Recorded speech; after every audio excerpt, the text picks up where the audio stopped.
I have a whirlpool steam dryer WED9270xw that is leaking.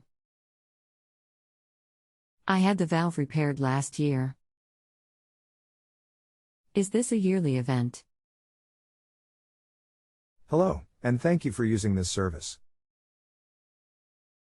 I'll be helping you with your problem today. So unfortunately these valves don't tend to last all that long if found, especially in hard water conditions, but can you explain where and when you're seeing the leaking so that I can better assist you and see if the valve is bad again? Not sure. But when I shut off water feed to dryer, then the leak stopped. Okay, so if it's leaking all the time unless you shut off the water feed, that would definitely be a bad electronic water valve, I'm afraid. As I stated before, these don't tend to have the longest life from what I've seen in the field, but hopefully the next one lasts longer than a year. Below is a link to the part you'd need to order for your model. Please remember that when you are asked to give a rating, you are rating my service and not this website itself or the problem of your appliance.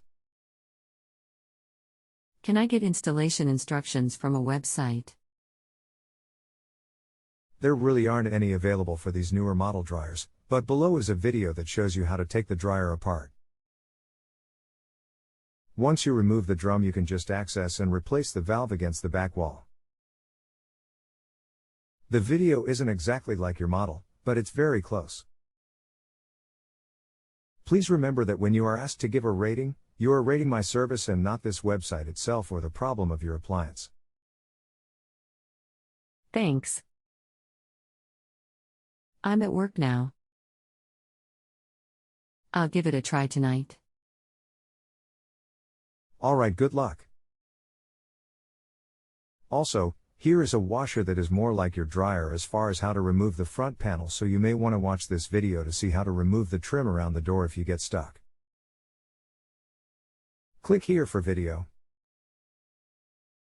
If you have a home improvement or appliance question and want to chat with an expert now, visit JustAnswer.com/YTHI.